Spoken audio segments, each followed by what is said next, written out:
FM 94, The Dark. It is that time again. It's time to get to know a band we play here on The Dark. And tonight, I'm really excited about this band.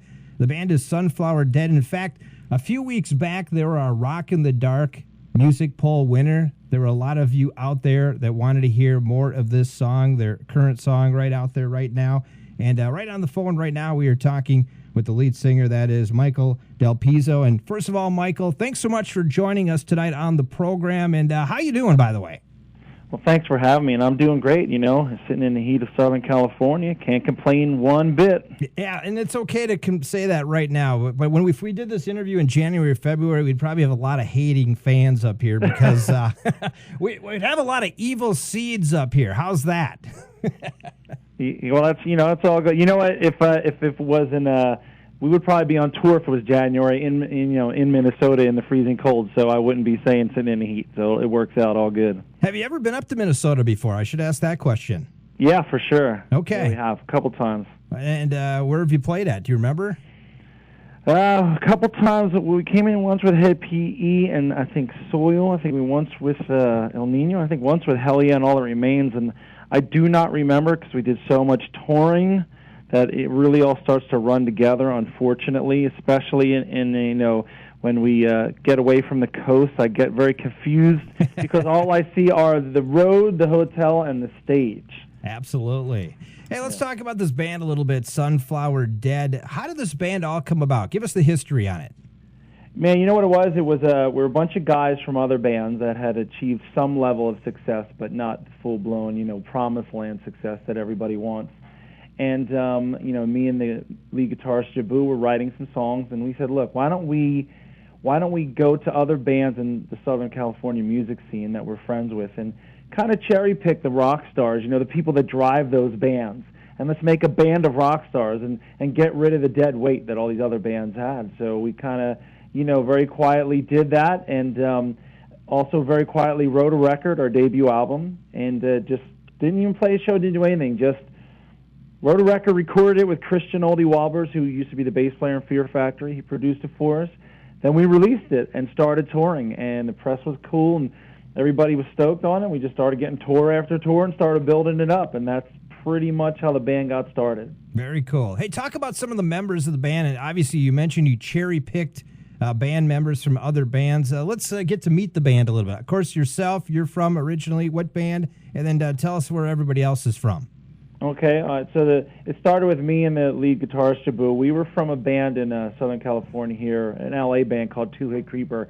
And we had signed a couple record deals, but it never really panned out. When it came time to release our record, lawyers got involved and things went to, so they went to hell. So unfortunately that didn't work out. But that was where we were from, and we had called our friend Jamie Tessera, who was from a band, Droid, and they were signed to Corn from Monkeys label. It was called Emotional Siphon Records. In about 2005 to 2009, they had broken up, so we called Jamie and said, "Look, why don't you come over and come over to our side, basically?" And he was cool with it.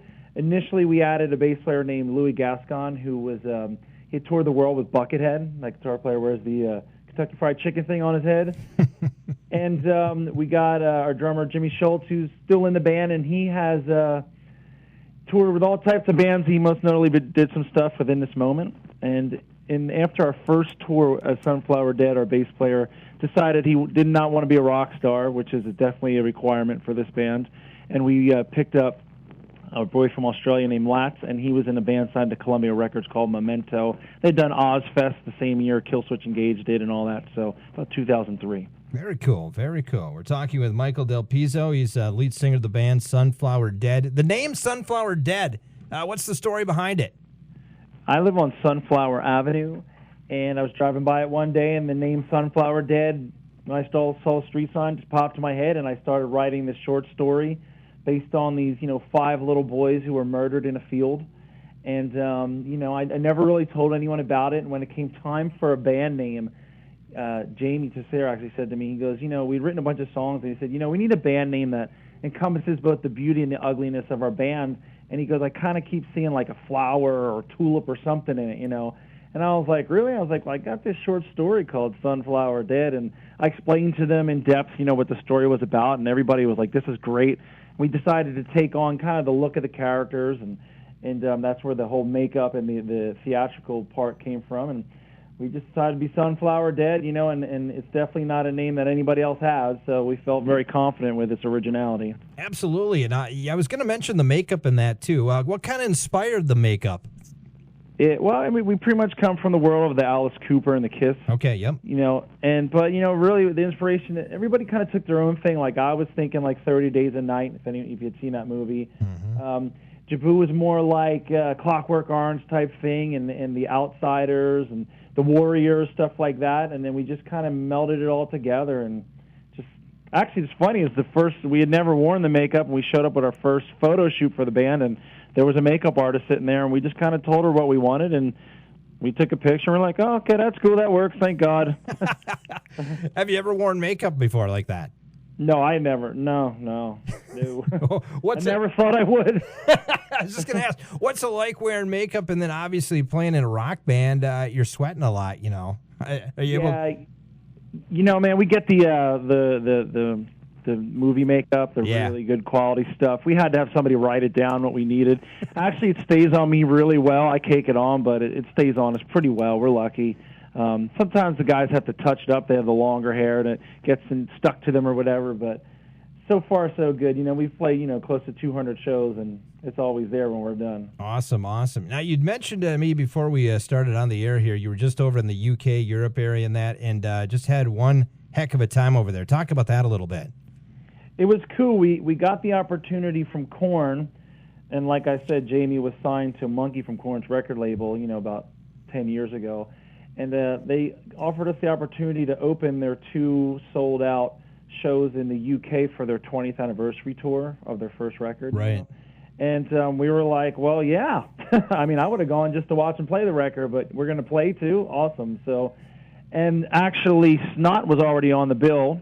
And since Mikey Doling, who's a guitar player in Snot, actually co-produced our new record with Dave Fortman, Mikey just said, well, we're actually doing a tour in Europe, and since you're going to come play with Korn, why don't you just come and do our tour also? So we did that. We did a month with Snot, and we did the shows with Korn, and it was really cool to get over there. I mean, the thing is that we definitely want to be a worldwide band. A lot of bands from America, they make the mistake of just playing either the Midwest or the United States, and then they never really crossed any borders. Our thing was to get out of the country as soon as possible, and on this record cycle, we've already started doing that, so it's all good. Very cool, and everybody made it over there safely, right? You didn't have any issues. No problem. Well, you never know. You just never know. What we had problems with was the sweaty meat and cheese that we got every day for our catering. Not that you should be complaining about free food, but when it's been sitting out all day and there's flies on it and the cheese is sweaty, it's disgusting. They don't believe in refrigeration, do they? No. And when they do a refrigerator and you pull like a soda out of it, it's like warm. You're going, well, what's the point? You just basically had it in like a cupboard. I don't get it. Like they look at you like, why would you? What is wrong with you? It's cold enough. Was that your first time ever overseas to play? It was my first. Yeah, it was my first time. But it was cool to see the differences. The culture and the people, and how they react when you're playing, and it was very eye opening, and I can't wait to go back. What is it like, I guess, over there? I mean, you've witnessed around here, at least in the United States, how people react. What is the main or big difference you've noticed? Honestly, I didn't notice a difference with how people react. Okay. When we walk on stage, it seemed to be the same exact thing. People started having fun. They were smiling, you know what I'm saying? They got it. They understood within 3 seconds what we were doing, first right. When we walk out, with the makeup and I play the accordion and they're looking at me like, what is this idiot doing? But, within 30 minute into the song, I get what's going on. These guys are entertaining us. It just was fun. So I really didn't notice a difference. Where did you learn to play the accordion? Was there a family member back in the day that you used to play and you just picked it up, or how did that happen? I'm just kind of weird, and I was bored one day, and I went out and bought it. I play the piano, and I do actually play the piano in the band too, but I just was bored, really. I mean, I remember saying to Jabu when we were younger, we're actually from Philadelphia, and I said, I think I'm going to go buy an accordion because I just need something to do, and it looks challenging. And I don't know, I picked it up, and it felt right on me. It just felt like an extension of me, and somebody called it my inhuman lung years ago, and that's why I call it the inhuman lung. It's like an extension of my body. I don't know what it is. It just feels right on me. I know it's a such a goofy instrument. It's not sexy at all, but it works with me. Well, you know, if this gig doesn't work out, you can always pick up some gigs, you know, and play in the squeeze box, right? Yeah, you never know. You never know. You'll see me on the street. What they call, I'll be busking, playing, polka numbers for people. We're talking with Michael Del Pizzo. He's the lead singer of the band Sunflower Dead. I want to get to the new song in that first, but I want to get to know you a little bit more, Michael. Let's talk about your music collection first of all. What's in that music collection right now that might shock me? Oh, music collection right now. You know what's funny is I just bought my first Disturbed song ever in my life. Wow. They put out their new record. Of course, everybody knows their songs in the rock and metal world, but I've never owned one of their records, so they put out this cover of Simon and Garfunkel's The Sound of Silence, and I was blown away by it, so I bought it. Now, to most people that listen to our music, they might be like, oh, well, that makes sense. It's the same kind of music, same world. But to me, I don't listen to that stuff, so it's very new to me. I was like, oh, this is pretty cool, so that's something that's odd for me. What else? I mean, what's in my collection right now? I probably listened to a lot of pop country before we wrote this record. Not that it transferred over to our record, but I was listening to a lot of pop country for some reason. A lot of people might not like to hear that, but it's the truth. Hey, you got to get it from everywhere, right? Yeah, I just like listening to music and songs and how they're structured and the vocals and the instrumentation, because to me, music is music. It doesn't matter how what kind of icing you put on it, if it's heavy or country or hip hop. It's just music is music to me. So I listen to everything. Hey, what current band right now in active rock are you really liking? I guess if you had to take a look at the active rock scene here currently, is there a band that you're really digging right now? Like a new on the active rock charts. Let's see who's on the charts. I really like Ghost. I know they're probably in the top 40. Yep. And which is funny, it really has nothing to do with what we do, but I like them. Of course, I like Shinedown a lot because Brent Smith is just a phenomenal singer, and I've liked them since they started. There's a lot of great bands. Nothing More. I like the Butcher Babies. Mm-hmm. There's really nobody I dislike. That's the thing. I listen to these songs and I go, because I like to check everything out, and I go, wow, this is all really cool stuff. So. How about maybe a band we haven't heard of yet here? Is there one out there that needs maybe some pub, an up-and-coming band? Yeah, there's a couple bands out here. I'm really good friends with them. There's a band called Radio Drone. Okay. They're like, they have a 90s sound, but with an active rock twist on it. It's pretty cool. And they're doing their thing, working hard. And there's another band we're friends with called Anger the Giant. They're another local band out here, and they're doing very well. So those two bands are working really hard. Very cool. We're talking with Michael Del Pizzo, the lead singer of the band Sunflower Dead. You mentioned you were out with Korn on a few dates. This kind of goes into my next question. If you had to put together your ultimate three-band bill to play with, it would be Sunflower Dead and then two other bands. Who would those bands be? Oh, man, right now, and I'm going to do it with bands that actually would be touring. I would say for me it would be Sunflower Dead, Slipknot, and Evanescence probably. Okay. Just because I feel that we sit literally right between their two sounds musically. Especially when you hear our whole record, you'll get the Evanescence thing, what I'm talking about. Very cool. How about if we went back and even if it's an artist that's no longer with us, or for that matter, a band that's no longer together, who ultimately would you love to play with? Who would I love to play with? It doesn't matter. Jeez. I probably Kiss. I mean, always, they're a big inspiration for the entertainment factor. Probably Kiss or Alice Cooper. I mean, I know they're still around, but it's a totally, they do they're part of the nostalgia tour that I call it, even though I feel they're very relevant, I just probably those two acts. I tell you what, I was blown away seeing Alice Cooper. I saw him about a month ago when he was on the Motley Crue tour here, which they're currently on. And the showmanship that he has is unbelievable. You know what? I saw the same tour last summer when I was in California, Motley Crue and Alice Cooper. And, I love Motley Crue and their show was good, but I felt that Alice Cooper tore it up. Absolutely. It was just unbelievable. I totally agree with you on that, too. And nothing against the Crew. They're great. They're great. But Alice out there and all the things, the theatrical things that he did, the antics, everything. And to get up there and he's almost 70 years old doing this, that's crazy. And he sounds great, and he's up there rocking. He's got an awesome band, and he played great song after great. I remember watching them because we hadn't started writing our second record yet. I remember watching him, and I texted Jabu, and I said, you know what? I'm watching Alice Cooper, and every song's a hit that he's playing. I was like, this is what I'm talking about. This is where we need to go. Not sound like Alice, but just great song after great song. And he was like, hell yeah. Heck yeah. Let's talk about the album right now and what you got going on. And obviously your current song to radio is Dance with Death a little bit. And what's the story behind that? That song is real simple in it with the theme. It's about not letting anything stand in your way to achieving your goals. Nothing. And I use the metaphor in the song of death. I mean, we're willing to dance with dying to get to what we want, to where we need to go. And that's what it's about. It's not really about dancing with zombies or anything like that. You know. In fact, I think a couple video people sent us treatments of us dancing with zombies, and we're like, no, you're missing the point of the song. You know.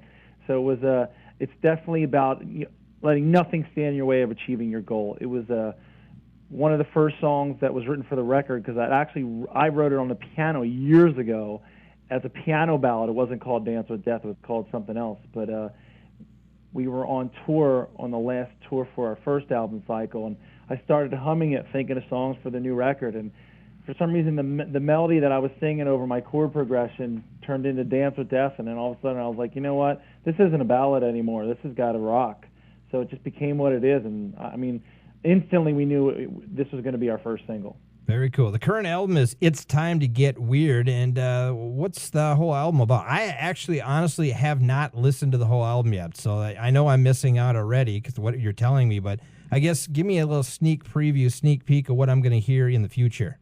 Okay, well, I mean, the album is not out. It doesn't come out till the 30th as of now. Right. It might get pushed back.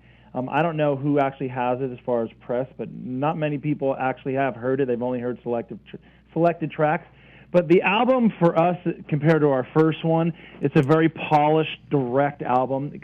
We took everything we learned from the first 3 years of being a band and touring with all these bigger bands and whatnot. Everything we learned, and we just kind of put it in a blender, and we came out with this new record. And since it was produced by both Dave Fortman, who had done Evanescence and Slipknot, and Mikey Doling, who's a guitar player in Snot and a great producer in his own right, you know, the ideas for the record and what we wanted to achieve came about so easy, and natural.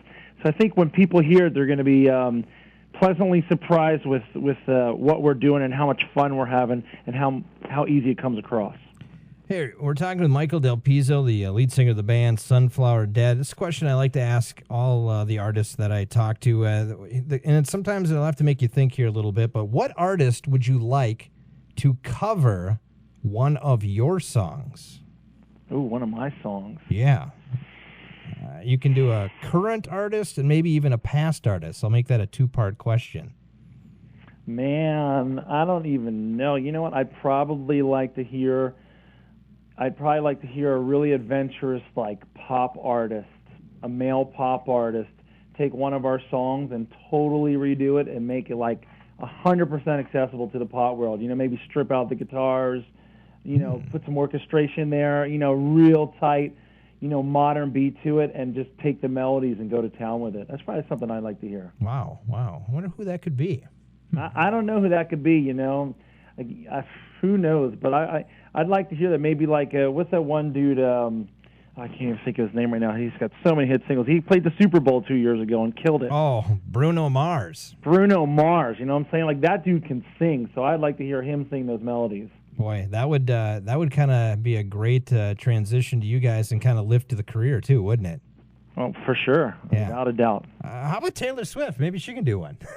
I love Taylor. I love that new record. I know most people wouldn't admit that, but I think she's on top of her game. And the songs, it's like one phenomenal song after the next. Well, great stuff. It's not only the music, but it's actually the management that she's done herself. Sure. That's let's talk about that briefly, because I know it's been tougher and tougher out there for new upcoming bands to really get found and then sometimes get taken advantage of too, aren't they? Sure. Well, look, right now, the way I look at music, especially for the rock and metal world, is it's the Wild West out there, man. And you basically, if you're waiting to be discovered like you're talking about, if you're waiting for someone to save you, it's not going to happen. Nobody's coming along to save you. Like back, Right. yeah, back in the old day, you get the record deal man would come along, you get your advance, and you thought you were all great, and you bragged to your friends that you got a record deal, and then you realize the actual deal you signed was terrible, right? We all know those stories. But nowadays, that dream is done. Now it's the Wild West. It's like, do it on your own. Create your own story. Make it happen. That's what's cool about Sunflower Dead. We're playing by our own rules. We're looking at all the holes and caveats in the music industry today, and we're using it to our advantage to get ahead and get our music out there. That's what's going on. I was just going to ask, how are you being received through rock radio, and then also the shows that you have too? Great. I mean, Dance with Death is our first single to Active Rock Radio, and I can't believe how quick we're moving up, the charts. So our team really feels we got a high charting song on us after some couple more months of work, and it's good, and the shows are great. The way we're received is wonderful. It comes down to whether you like it or you don't. If you don't want to see dudes in makeup entertaining people, it's probably not for you. But you'll still walk away going, well, these guys still handle their business, But if you're there to have a good time and,